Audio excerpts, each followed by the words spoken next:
Good evening, ladies and gentlemen. Welcome back to GameStar TV and the Injustice 2 circuit. Well, we are now at the winners' final stage in round 8, and that means we are 3 matches away from finishing up the online circuit itself. It's going to be PrettyBoyNicky going up against Conqueror Y, and here to take you through it once again are Baxter and Sagat. Thank you very much, Chris. Cheers, Chris. And yeah, we've got winners finals coming up, so that'll be a really good set to watch as well. We've got Conqueror, the new blood, first time competing this week, a really strong Black Adam player up against PrettyBoyNicky, who's no stranger to being in the top 8, being in the top 3 as well. He's been competing, really consistently placing throughout the Injustice circuit, so it'll be good to see these guys square off. It'll be interesting to see. First time we've seen Conqueror obviously in top 8, so it'll be a good match to watch. Just waiting for the players to load in, speaking of the Hill match. But yeah, we should be definitely seeing Robin versus Black Adam.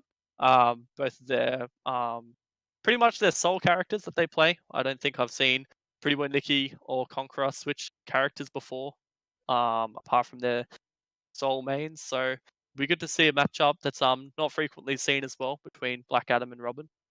Just waiting for Really, I was expecting Aquaman mirrors, but I guess I'm unlucky today. So I'm actually glad for the viewers that there's not Aquaman mirrors. I'm pretty sure you and me, our commentary would just be the whole time. I wouldn't mind seeing a bit of downline try to rush all the time, but even Superman mirrors, man. But this should be a very interesting match: Robin versus Bladam. Yeah, it'd be pretty good. I mean, one of the good things about Robin is that his not too sure what the string is, but that normal where he pokes out the sword horizontally, that normal, it goes so far, and it's so good to contest Black Adam's pokes, because it has more range than forward 1. He can actually outrange Black Adam, and then not to mention that his down 1 and his down 2, they're really strong pokes, and they can both punish the forward 1 string really easily from Bladam's. Should be pretty good, this set.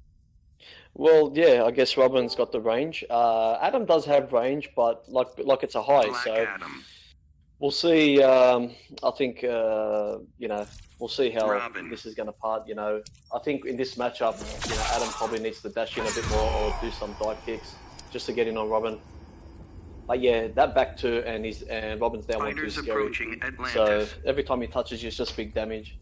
And unfortunately, Adam used to have very big damage, but he's been toned down, which I wish they didn't. But I guess it is what it is. You and me both as Black Adam players. I want that big damage back. He's got no wake up, so he needed it. But anyway, let us proceed with the match. PrettyBoyNicky versus Conqueror, Robin versus Black Adam. Yeah, well, one of the main things that I think will really play a part in this match is Robin's jump 3. Being the jump sword attack. And Black Adam's down 2, not having much range. It's very fast. It's really good for jump-ins where they're right on top of it, but it's not the most range normally. So the jump 3 will play probably a big part in the matchup. But here we go. We see Conqueror already getting that corner advantage against PrettyBoyNicky, trying to make him whiff and trying to whiff punish that 4-1. I know exactly what he's looking for. But here we go. Whoa, nice conversion there from Nicky. Really knowing this character. He's been playing this character pretty much since day dot. And wow, yeah, really convincing round 1 there from PrettyBoyNicky. Taking that first life bar, really. That is very ambiguous, that dive kick thing that Robin does. You'll be holding back, you think it's hitting in front, but actually can hit behind, and then they can meter burn it to stay safe. So I've seen Conqueror get hit by that already. Hopefully he can adjust and not get hit by that anymore, and try to catch him and punish him. Yeah, and really unlucky conversion there for PrettyBoyNicky on that combo that he just had, but yeah. Here we go, we're going to see that mix up here. Nice! And he actually delayed his setup there just to catch PrettyBoyNicky doing the delayed wake up. He did do that earlier in the corner, so Conqueror really good adaptation there for that mid-screen mix up in this set right now. Nice blocks on that, but did not block the cross-up grenade. Meter burn follow-up. Nice punish on that normal dive kick, that is punishable. And we're going to see a nice unclashable damage there from PrettyBoyNicky.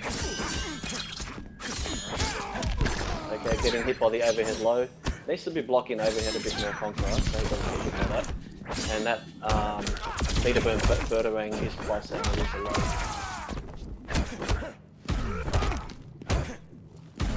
So this is scary now, put into plus range. Will he wake up here? Gets caught ambiguously. Wow, and First Conqueror, game. nice comeback. That was really cool to see. Maybe PrettyBoyNicky just like a deer in headlights right there with the pressure the Conqueror was throwing out. None of that was like, you know, real, like tight pressure. Like you definitely could have done it down 1-2 in between those strings that Conqueror was throwing out, but he was just so frightened to press a button, just because of the damage output that Black Adam does have, with the forward 1-2 into the trade cancel. He was just so scared to press something, and then Conqueror just mounted that comeback out of nothing. So really clutch play there from Conqueror, and PrettyBoyNicky maybe just needing to be a bit more clutch there, and not being afraid to commit to some options when Black Adam's pressuring. But yeah, really good stuff there from Conqueror, and now we're going to see it go into game 2. Conqueror 1-0 up. Okay, now down to game 2. Let's see how this pans out. Oh wow, what happened there?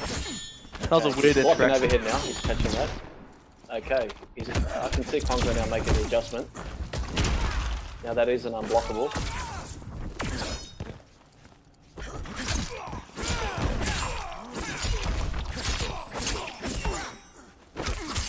And here we go, we see PrettyBoyNicky mounting that offense once more, mixing up the highs and lows, finally doing that sweep. So yeah, PrettyBoyNicky, one of the things about Robin is that he doesn't have too many lows, similar to Black Adam.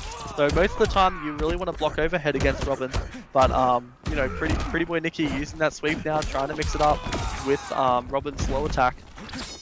Oh, nice bait there from Conqueror, just walking straight back out of the range of that jump in, but no trip guard. And here we go. Bit of a change of pace now. Punish. No, he does not interrupt it. So one of the things that Black Adam can actually do in this matchup, because he does have that down 6 frame down 1, he can actually down 1 that wake up 100% of the time. However, obviously if he doesn't want to meter burn it, then you want a bigger damage punish. So that's one of the mix-ups there with Robin's wake up. No punish there on the sweep because the forward one is a high. But here we go, we're seeing both players reset it back to neutral, slowing down the pace of the match. Okay, he's blocking overhead now. Okay, he's being very consistent with his blocking Conqueror. And I think Nicky needs to be a bit more creative in opening him up. It's but unfortunately Robin does not have much plus frames or any at all besides using the trade. So that's his only downfall.